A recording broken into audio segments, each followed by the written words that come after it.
My name is Sipiwo Lushaba, and you are on the marketplace. First of all, I'd like to thank MONATE Cafe, our partners, Mgebiseli Complex at Lokoba, as well as IMG'N Photography. And today we have a very special guest from the Youth Chamber of Commerce in Eswatini, Ms. Sakile Sibande, who is the president of the Youth Chamber in Eswatini. You're welcome, Sakile. Can you please start off by introducing yourself and the organization that you represent? My name is Cel'musa Mkhaliphi. I'm from the Youth Chamber of Commerce and Industries in Eswatini. So originally, I am a social entrepreneur, but we got selected by youth and business in the country to represent them at board level for the Youth Chamber of Commerce and Industries. We are an apex body for youth and business in the country. We assist the government in creating policies that are going to be youth-centered in order to create better conditions for youth businesses to thrive in the country. Okay. So what's one misconception about youth entrepreneurs that you would love to debunk?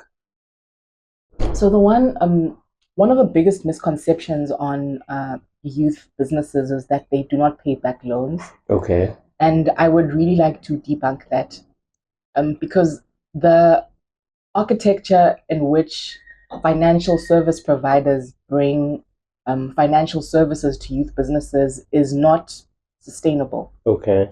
They do not provide an allowance for the businesses as they start to do proper market analysis, okay. Market research, and a feasibility analysis in order for them to see that these businesses are viable or not. Okay. And there are no proper instruments also for monitoring and evaluation that are put in place by financial service providers. So I think that is one of the biggest stereotypes that we have to remove, because you find that they can say that youth businesses are not credit worthy when actually they could be, because we are energetic. All we need is really the capacity for us to understand that when I'm running a business, these are the do's and don'ts. Okay. So oftentimes you find that banks do not provide that, while other banks in other countries, like in Egypt, for instance, the financial instrument is actually matched with so they provide the finances, and then they have business services now to assist you in order for you not to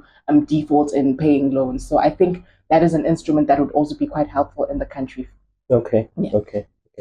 So what is the biggest challenge that the youth entrepreneurs are facing in Eswatini, and how is the Youth Chamber trying to solve some of those challenges, or one of that challenge? So the biggest challenge is the reputation. Right? Okay.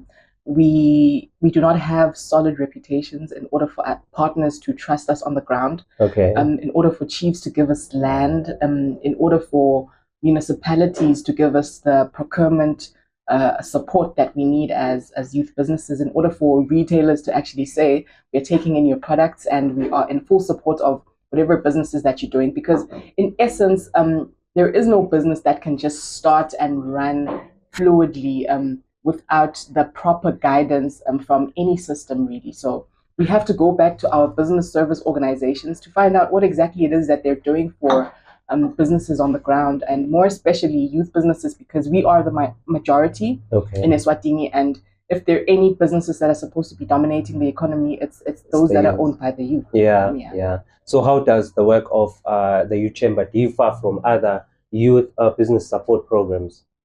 So what we have done initially as we came into the chamber is to map out the ecosystem that our businesses operate under.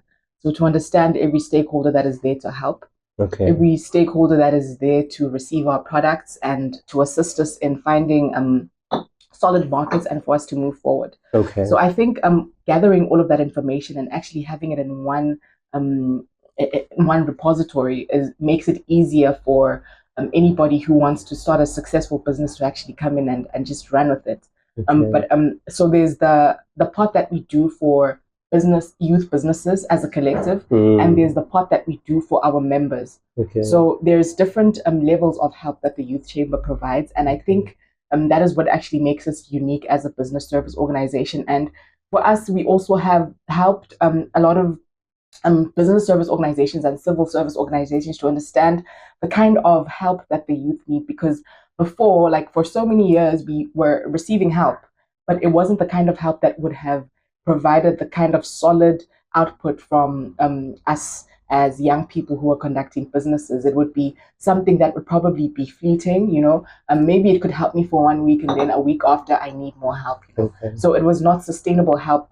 So what the Youth Chamber does is we provide that kind of help. Okay. We have instruments in place that assist youth to be able to understand what a business is, what it actually means to have a business. Okay. And something else that we've done in the Youth Chamber is that we have integrated policies, because you find that the average individual on the ground doesn't understand what policies guide Manzini or Manzini region or the country itself. So we did this through the startup toolkit, where we integrated different policies in the country that help you to understand, okay, so this is what a business does for my community.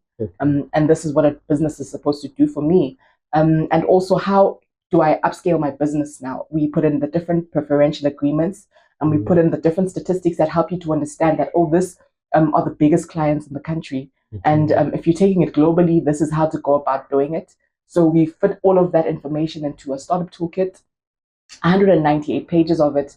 And we believe that through this, what we like to call an encyclopedia, young people can actually be able to thrive in their businesses. Not just young people, but any business person in the country, really. If you go through that document, you'll be able to see that, this is how to actually design the services or products that we're doing as a business. Okay. Maybe as an eye-opener, and from your experience with working with the youth in business, in entrepreneurship, from your observation, which sector would you say has the most untapped potential, or it has potential and it hasn't been touched? Which sector? Maybe in agriculture, in tech? So what I like to say is that, wow, this is a bit controversial, but Eswatini is really a virgin country. Okay. Our potential lies in all sectors. Okay. We just have to design systems that will be able to create sustainable businesses at the end of the day, from all of these sectors. Whether in tech, the tech sector has to communicate to the agricultural sector, to the financial sector, and all of these have to play along in order for us to create this one bigger picture that will reflect in our economy. So if I would be mentioning any sector right now that it is the most lucrative, I think I would be doing a lot of injustice to any other sector. Okay. But there are those sectors to look out for. Mining, there's not a lot of youth players in the mining industry. Yeah. So for my interest in there is, how are we involving more youth within the value chain of this particular industry? I also like the agricultural industry, because there's a lot of poverty that's going on in our communities, and it for me, as a social entrepreneur, I don't understand how we can be producing to export when we have people in the country who are hungry. How do we make food more affordable for our people? Okay. So that's why I'm interested in the agricultural industry. As a young person in business, how do we ensure that the food that we are feeding the people is actually food that has integrity? Because we find that a lot of the time, in the production itself of these things that we are consuming on a day-to-day, it is not food that you can actually give to human beings. But because we are so stuck in the capital of it, in the money part of it, we're just okay with dismissing this as a final product. So some of them are genetically modified. Genetically modified, yes, that and the fact that sometimes there are these shortcuts in production to assist you in getting your cow fatter or your chicken fatter, or to chase away the pests easier, which leaves your body at a vulnerable state. So I believe that youth businesses are actually the ones that are going to say, you know what, I am conducting this business with integrity, and I care about my customer more than I care about the profit revenues. So that is what interests me the most in the agricultural industry. And secondly, it's also the part of the value chain itself that you find that the producers have slim profit margins, because the suppliers of the inputs are the ones that are charging higher prices, Okay. which is very unfair for the people who are producers now, and which is what we have in Eswatini. We have a lot of graduates from the University of Eswatini, not just there. Quite a number of young people are involving themselves in agricultural production without the understanding that there's a part of the value chain that is closed out to us, which is the supply of the inputs now. How do we tap into that rather than just being producers at the end of the value chain and distributors or middlemen or whatever? Because we have to appreciate the full spectrum of it in order for us to understand that, oh, this is where the profits lie, and this is how to actually distribute the profits fairly throughout the value chain. And in essence, that is what we're here about as a youth chamber. Okay. So, Sakile, who's an unexpected ally that has assisted the youth chambers? Might it be traditional leaders or the government to further accomplish the mission, youth chamber? So to accomplish the mission, youth chamber, because the youth chamber is just a piece of the puzzle. There's so many other youth organizations that are out here trying to make it work, because we understand, Villa, as a country, that there's a lot that has to be done in order to bring us to a place of stability. So an unexpected ally, I can say, it was the Manzini Regional Administrator, Chief Gicha. He came in at a time where we were still trying to understand the nature of the work that we were doing. And we didn't really have much help from people, because people are obsessed with their jobs rather than the role of what their organizations are doing in the community. And when we met Chief Gicha, he was a person who understood his role as a father and as a chief also in the community, to say that, what kind of support do you need? I am here for that. And from there, it's when we started being recognized by other institutions. And he gave us our first endorsement. And from there, we kept on moving. He also provided us a platform to actually partner with Manzini Regional Administration. They gave us offices, and we were working with the Manzini Regional Admin team in doing Manzini Day, which actually brought a lot of partners to us. And he gave us a platform to actually communicate with the traditional leaders, which wasn't easy at first, because people hold their offices, and until you reach a point where you start communicating with the human, not the officer, is where you're starting to win. And he provided us so many opportunities to actually talk to the chiefs, until we came to a point of understanding and of balance, that we are in this community to act for the same thing. We all want the same thing for our people. We are a team as Eswatini. We're not fighting against each other. Instead, we have to collaborate in order for us to sell our products to the global industry. And how are we coming together as the traditional structures, the ministries, the government actually, and the other stakeholders on the ground, BSOs, CSOs, to actually make this work. So it was quite remarkable to see what the initial help that we got created a spin-off to so much help that it eventually opened up. We received help from the Minister Mangoba, who saw the mission that we were doing, and decided to catapult us a little further by involving us in the Citizen Economic Empowerment Council. The Youth Chamber has a seat there, and it's another way of actually bringing in the youth in on the conversation, and it's quite great. And the Ministry of Housing and Urban Development also came in too, through the PS, Dr. Simon Zwane, who made sure that we get our first MOU with the government. And it was historical for the fact that no other youth organization had actually reached such a milestone. So it was quite humbling to actually see so many players coming together to say that we're supporting youth. And through this particular organization, which is not my organization, but it's for youth and business.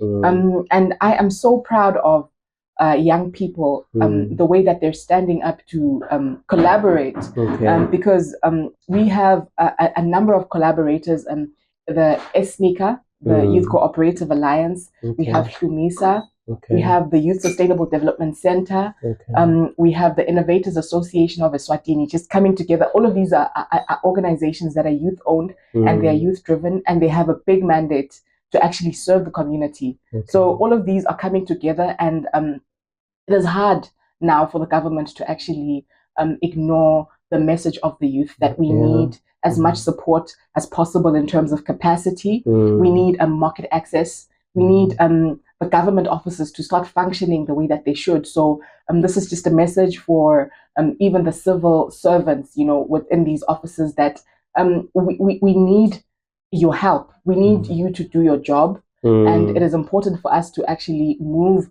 across this bureaucracy if it's there, because we understand that regulations are there for a purpose. But you can't now provide an additional loophole for us to actually get the kind of help that we're needing. And in the journey of the youth, being in the Youth Chamber of Commerce, I've seen that people are able, you know, the moment they break out of, you know, the I am a government employee, to say I am I'm a citizen, and I am invested in making sure that the future is brighter for my children also. And so I have to do my job. And if I'm a clerk, I will do it with the honesty and integrity that it deserves, and I will hold the highest levels of ethics, which is something that we are now supposed to be teaching the younger generation, even as me and you, CPO, and you too, Fumene, on the other side, and every other young person who is doing. We need to understand that ethics are very important, because corruption is what brought us here as a people, and not just in Eswatini, but SADC or Africa itself. Because corruption is architecture that was planted by the Western civilizations in order for us not to be able to reach a point of stability and peace that we lived under as Africa. We're not saying that we want to go back to the past, but we are saying that there's a future that can be knitted where we don't have to live under such harsh conditions. And we don't understand why some people have to go to bed without food. So it's something that we're working on each and every day, and we are seeing it come to life. And I am just proud at this moment to actually be an African child. Okay, so what one challenge that you experienced as an organization, Youth Chamber, and what was the key lesson from that challenge? It was reputation. Reputation is everything, and you know, it's easy to sacrifice your reputation as a young person or as an individual on the ground just to get a meal or to get you know, whatever fly-by-night thing that you want, you know. But in building a reputation, you understand that I have to hold my code, you know, as an individual. So the biggest challenge was the reputation, and the biggest lesson from that challenge was that I have to create my own code of conduct. I have to create my own SWOT analysis as an individual, as a character.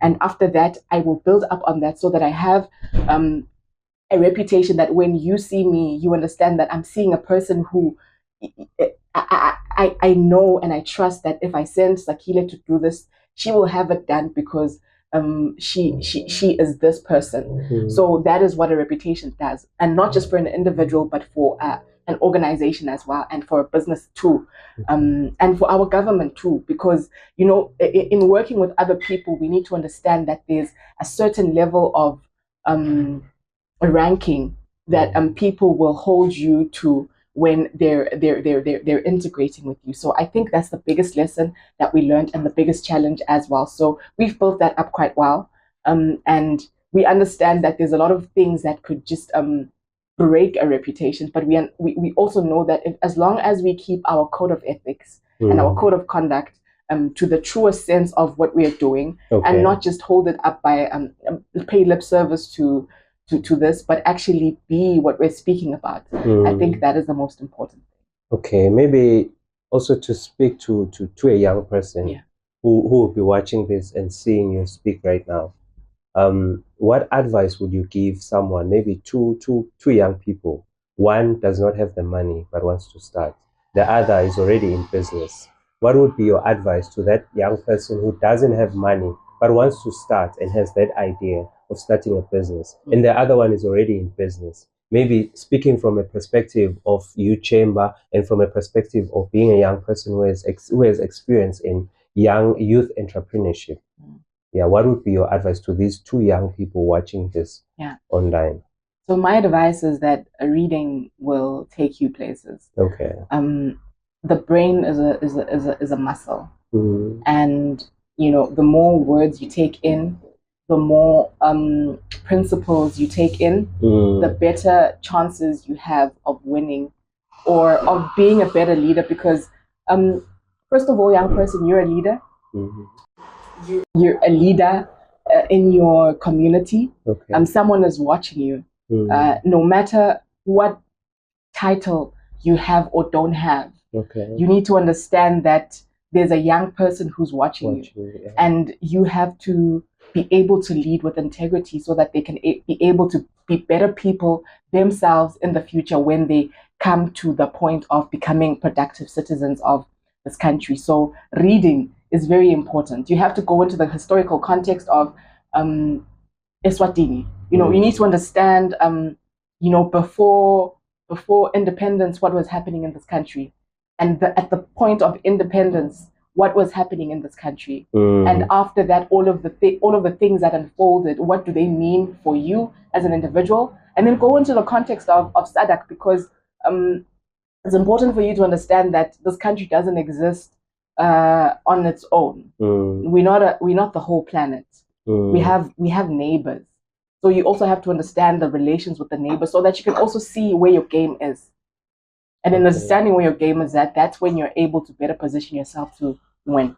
Okay, maybe as a parting shot, what's that one thing from the conversation that we had today that you would want the young person or the person who's watching this to remember from our conversation? Even if that person forgets everything that you said today, but that one thing should stick into their mind and something that they can implement or use in their businesses or in their lives. Read. That's just my biggest message. I cannot overemphasize that your brain is a muscle, and you can tell a brain that doesn't read and a brain that does read. Okay. And most of the time, you find that the one that doesn't read is based a lot on emotion. Okay. So we're not at a point where we just reacting emotionally. Emotions are there; they're very important. They're indicators for your body. Your body is an instrument, and then there's the part where you will use them as a defense mechanism, or you can just use the information and the principles and the philosophies that are within your head that come from the information that has been spread throughout generations. There's so many books that have been developed throughout history beyond the Bible. So what are you doing in order for you to school yourself so that you understand the context of your individualism on this planet? And what are you here for? And essentially that's what it's going to clarify in your head, and you'll move easier. Alrighty. Thank you so much for coming through, and thank you for the conversation, insightful one. And I would also love to thank our photographers and videographers, which is IMG'N Photography. I would like to thank MONATE Cafe for hosting us today, and the amazing tea that the coffee that they've just served us with. I would like to thank Mgebiseli Complex Galokoba for partnering with us. And my name is Sipiwo Lushaba. You were on the marketplace. Thank you.